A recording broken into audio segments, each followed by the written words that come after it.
Hello guys, welcome to Redditor's Revenge. Here we post amazing revenge stories daily, and if you want more content like this, please do subscribe to the channel and stay tuned with us. Let's begin today's first story.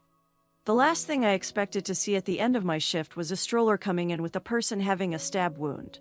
I was firstly alarmed by the amount of blood coming out of this patient's chest. They rushed him past me fast, but not fast enough that I did not see who it was. The shock went through my entire body seeing my daughter's father lying with a stab wound. I am not a doctor, just a medical assistant, so I could not just follow to see what was going on. In cases like that, nurses were the ones who were more involved and closer to the patient. I was shocked, but also very scared. He looked so lifeless lying there that I did not even believe he was still alive. What might have happened for him to end up in such a state? The truth was that I was not too shocked because Troy had been heading down a path of destruction for years now. But that did not mean he deserved whatever happened for him to land there. I was unable to go home after that. I had to call my aunt and tell her that I would only fetch my daughter in the afternoon because something had come up for work. As it was a small town, most people knew about my history with him. My supervisor knew everything that happened between us, so she was the very first person to seek me out and make sure I was okay. As soon as I saw her, I started crying. I managed to ask her what was going on when I finally composed myself, and she did not have good news. She said that he had been stabbed by a beer bottle and some of the shards were still inside. He was now in theater having a very dangerous surgery, but the chances of saving him were very low. They had tried calling his family, but none of them was responding. It was 2 a.m., which was probably why they could not come to the phone right then. He did not have a good relationship with them as well. I asked her if they had any idea who stabbed him, and she said Liz, his wife. That nutcase had gotten into a fight with him and stabbed him. Neighbors heard the commotion and called the police. No one knew where Liz was, but the police were currently looking for her. This was worse than a random stabbing. Liz was not okay. She was capable of murder if she did not get things done her way, and now Troy was in the hospital fighting for his life. Life can be so funny, you know, because not so long ago I was fighting for my life both literally and figuratively while he was in her arms.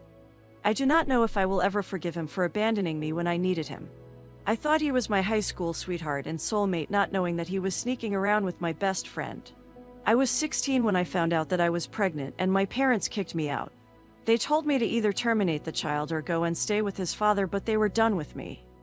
My relationship with my parents was messed up already with my father's drinking and my mother's mean personality. They never showed me or my sibling love. All we knew was their fighting, so Troy was my escape. I let a 17-year-old boy who was the most handsome in school but trailing in his grades promise me the moon and the stars and ended up paying for it. When I told him about it, he said he wanted nothing to do with it. He denied that the child was his and accused me of sleeping with other people. He did not only stop there, he told his friend and mine the same thing too, and I was labeled a liar. My best friend revealed to me that they had been sleeping together for months, and he loved her and not me. This was the worst time of my life that I never want to go back to. I was pregnant, alone, and betrayed by my best friend and my boyfriend. They did not even feel sorry for me. Instead, they would send me pictures of them on dates to spite me. When I confronted them in public, they would act as if I was crazy and obsessed with them. This made people think that they were the victims and I was just a crazy girl. My aunt took me in even though she did not have much. She and my mother pretty much hated each other, but she had always been nice to me. When I gave birth to my baby, she helped to take care of her. She helped me throughout my postnatal depression and anxiety because of the way people were judging me. I had to repeat a grade and watch as my classmates graduated before me. But in all of that, Rena saved my life. My baby loved me more than anyone in the world and helped me to heal. Being able to take care of her and be there for her milestones slowly brought me out of the darkness I was in. So I put my head down and worked hard to graduate high school and get a job. I worked at a shitty bar, with bad pay and worse customers, for a while, but at least I could feed my baby. There was no help whatsoever from her father, who denied her, even though she looked exactly like him. One only had to look at her to say that she was Troy's child, but he acted like she did not exist, and instead focused on Liz, who was leading him down a dark path. They had gotten married soon after high school, but that honeymoon did not last. Everyone knew that she was always fighting girls, accusing them of wanting her man. He, on the other hand, was drunk and high most of the time, jumping from job to job. The relationship was toxic, everyone knew it, but they kept on going back to each other. While their lives were getting worse, mine was getting better. My current supervisor was my aunt's friend, and she asked me if I did not want to undergo training to become a medical assistant because they had a shortage at the local hospital. Even though we were a small town, people from the next town also came to our hospital because it had better resources. I took the opportunity with both hands and soon I was working at the hospital. My life and mental health drastically improved now that I was in a better working environment. I could now afford to rent the apartment above my aunt and she took care of my child whenever I worked night shifts. In return, I gave her some cash. One day I wanted to go to college and maybe become a nurse because I admired the work they did. I found so much joy in helping other people. I feel like I knew I wanted to work in the medical field on the day I gave birth to Renee. I was in labor for a very long time and there was so much blood loss that they thought they were going to lose me, but I pulled through. The nurses were so kind and they offered me lots of helpful advice, making me feel like I was not alone. Even though Troy did not show up, despite my aunt calling him several times when I was unconscious, the medical team and my aunt were there for me. That is something I never forgot, so I wanted to do that for the rest of my life. So then it happened that about a year into my job, Troy started texting me. He apologized for the way he treated us and said he wanted to help out financially with our child. I politely declined as I did not want to start trouble with Liz. She was crazy enough to go through his phone if she suspected he was not being honest with her about something. I knew she would not like me talking to him because she hated my guts. She always had something bad to say about me if we were in the same area and he would never try to stop her. She would demand that I should take my child away because I was trying to entrap him if I had my child with me. To avoid violence, I made sure my child stayed far away from her. She was a spoilt brat who would act out if she did not get what she wanted. Her acting out mostly came in the form of fighting in public over petty things and abusing substances regularly. She did not have a child with him, but she always bragged that they were trying for one. He started to tell me all the problems in his relationship and how they were affecting his mental health, and I could not help but listen. Even with everything that he put me through, I was stupid enough to still care about him. I was concerned because I did not like the way she talked to him, or always seemed to have her claws on him. He escaped her using alcohol, but I noticed that it was just taking a toll on his mental health. I told myself that I was just listening as a friend, and that did not mean that he could just waltz back into my life. But he saw it differently and started to think that there was a chance we could be together. He would compliment me and call me a better listener than his wife. He also said that he wished he was married to me instead and we were raising our child together. All she did was demand money for him and suspect him every day. He was no longer the handsome man I once knew in high school in the last few days. He had a desperate look, always nervous and talking to himself sometimes. This escalated to him proclaiming his love for me. Of course, I was not having it because it was too late. He did not love me, he loved the idea of me. I had my life in order and was peaceful and happy, but B could not stand it. I was no longer the naive teenager he impregnated. I would have given anything back then for him to do all the things he was promising me now. I needed his support more than anyone else because he had a part to play in the making of Renee. But he treated me like a loose woman who was cheating on him. And even when the baby was born with his red hair and not my brown hair, he called me a liar who was trying to get money out of him. He wanted my more popular and beautiful friend who had no complications and was not getting fat because of pregnancy. He was just a narcissist who just jumped to where the grass was greener. And now that his marriage was proving to be a failure and he was tired of her, he wanted to come back. I told him that he should stop dreaming because I had already moved on with my life. And if he wanted to be part of our daughter's life, then he had to get his life in order. I was not going to let her hang around him, knowing Liz had access to her. Everything I said to him seemed to have done through one ear and out the other because he kept on begging me. He made bold statements, saying he would leave her for me. I tried, but I could not be there for him anymore if he was not willing to respect boundaries. I blocked him everywhere and started to avoid him. And then, wonders of wonders, she was suddenly messaging me and claiming that I was trying to steal her man. Unlike her, I had better things to do than fight over him, so I told her to keep an eye on her man and leave me alone because I did not steal her kidney. Then I blocked her. I did not have time to fight with her. All of that happened about 2 weeks before she stabbed him. She indeed caught him cheating with one of her friends, which were when hell broke loose. As I said, she was a very irrational person, which a temper, so that day she lost it. They argued because of me and the fact that he was cheating with multiple other women. She said that he did not deny it and said he did not love her anymore, which was when she stabbed him. However, she added that he was beating her up, so she stabbed him in self-defense, not meaning to kill him, and then fled the crime scene. Meanwhile, Troy did not make it through the night. He asked to see me right before he passed and apologized for everything. He said he knew it was too much to ask for forgiveness, but he hoped that one day I would not hate him anymore. I did not know how to feel when he slipped away. I was just so numb and in disbelief. My supervisor was the one who finally pulled me from the room and drove me home. I could not sleep as I played over the events of that night.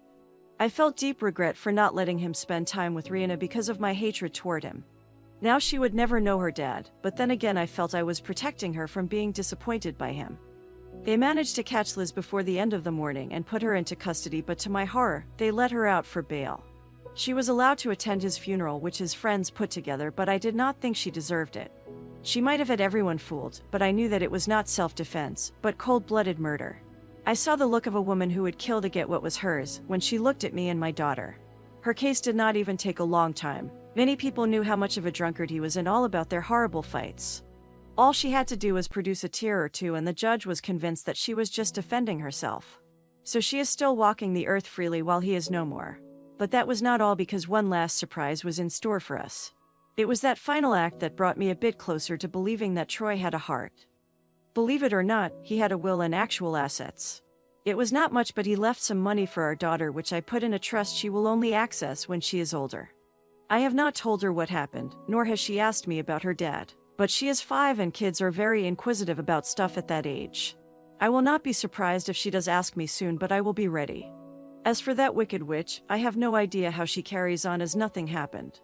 She had the nerve to try and fight me for the money that Rihanna's dad left her and threatened me as well. I do not take threats lightly, especially when it comes to my daughter. My child's safety has always been my #1 priority, so when she dared to threaten her, I immediately got a restraining order against her. And if she dared to violate it, she would have me to answer to, and trust me, she does not want to see how I can get. The restraining order is still valid and I will renew it if I ever have to see her again. She appears to have left town, but I am not going to celebrate so quickly. She can come back at any time and cause trouble since she is unpredictable, but I hope I am wrong. I have been through a lot already and I just need to raise my child in peace. Now, here is the end of our first story. So before moving to the final story, comment your opinion about this story down below and please hit the like button. Also do subscribe to the channel to stay tuned with us for more revenge stories. Now, moving to our final story, which is a small but satisfying malicious compliance OP did on her company, and a douchebag manager. Now story. Not to give too much info away, I was hired at an organization with the job title of basically helper. Well, for someone who is supposed to just be helping, I had a ridiculous amount of work. Almost all of my coworkers were huge technologically illiterate boomers, so I actually sort of thrived this as a very useful person. For example, one guy would spend half his day copying items and passing them into another program we use. He didn't even use Ctrl-C and Ctrl-V, he would right-click then copy, then go into the Files menu or something and insert copied item from clipboard. He was so proud of himself when he showed me, because don't worry, you won't have to retype everything. I wrote a program to do this automatically but did not tell him, so I would just run it occasionally as part of my responsibilities. Anyway, I did a lot of stuff like this. I'd estimate I saved about 15 hours of work every day, on top of the 8.5 hours I did too. But then insert Sergeant Duckface. This wasn't the military, but I just like to call him that. We are having a team meeting when he shows up. White hair, combed okayish, a scrunched face, glasses. He just showed up one day and took notes during our morning meeting. At one point someone brought up the name of one of our customers. Did I say, oh, is that the 300 pounds guy with a big beard? Sort of as a joke, because I mostly do back-end stuff. There was a guy like this I recently did some entrance stuff for. But I was wrong and my boss said no, it's blah blah some other person. Okay. Then we talked about that person a bit. Fast forward about a week and this Sergeant FF is a complete ducking douchebag to me. I don't know why, he will ignore me during group conversations and literally sometimes scoff at me. Who scoffs at people? I was having a rough week looking for some extremely important files. People were yelling all day, I was exasperated. Too much to do, and I was having anxiety attacks at home in the middle of the night. But it was Friday, so I was pulling through. As I looked for this file, I ended up deep on our file structure, and the search returned a personal folder structure within one of the drives. I clicked out of curiosity and there it was, Sergeant FF's notes. I opened it and there was a whole section about me. This guy goes from location to location getting people fired to save the CEO's money. And he was working on me now. I scrolled through his notes and at the very top I saw, Frosty thought a Fortin, 24-year-old female patient was a 300 pounds bearded man. Clearly atrocious attention to detail. That's just one example of how completely ducked up his comments were. So, in combination with my job, which I generally liked and enjoyed helping people, knowing I wasn't getting paid enough for my effort. This horrible week I had. And Sergeant Duckface's comments, I said duck this. I set up 3 email configurations. To my boss, letting him know I will be taking 2 weeks of vacation time. To be sent at 10 p.m. tonight. To the company, letting them know I will not be present for 2 weeks, so whatever work they currently need me to do, they will need to do themselves. To be sent Monday at 4 a.m. For any emails that came in, I set an auto response that said I will be out for an unknown amount of time. For any routine, emergency, or even occasional items, it is imperative you reach out to Sergeant Duckface at X for assistance. Then, I turned off every automated task I had ever set up. Then I swung by FF's temporary office and said, I think I found a way to make your job easier. He didn't even really turn his head to look at me, but just raised one eyebrow. Then I left. I got multiple calls on Monday morning I didn't answer. It didn't last long apparently, but I stayed strong and didn't respond to anything. On Wednesday I had a little anxiety about it, but I stayed as strong as I could. I thought about the tasks that needed a 2-day turnaround. There's no way some of the guys were keeping up with their normal duties. Guaranteed at least 2 people were no longer doing their normal jobs just to keep up with my automated tasks. I got a long email to my account, I guess from my resume or when I interviewed, from my boss on Thursday night of the first week. It went something like this. Frosty, I know you're a smart person and probably figured out what the company had us doing. I would say it's very important you call me, but that probably isn't going to work, I see. I've talked with Sergeant FF's boss, and he will be leaving our location. I explained our progress meetings seem to be going in the wrong direction and that you are one of our most valuable employees here. I am sure you are probably looking at other jobs at this point, or maybe you have even started one. I hope not. If you could please reach back to me, I would like to offer you a raise. It has become very apparent how useful you are around here. I hear about it every day, believe me. So I came back on Monday with a $10,000 raise and Sergeant Duckface out of my face. My boss apologized again in person and said he didn't get a say in it. I think it's a little weird he could have a say after I left, but not before, but I sort of get it. Now, this concludes our video for today, and I hope you enjoyed this petty malicious compliance. Guys, I want to hear your thought about this story in the comments section, and if you had similar stories, please share it. I would love to read them. And, before you leave, please hit the like button and subscribe to the channel to remain updated on more fantastic stories.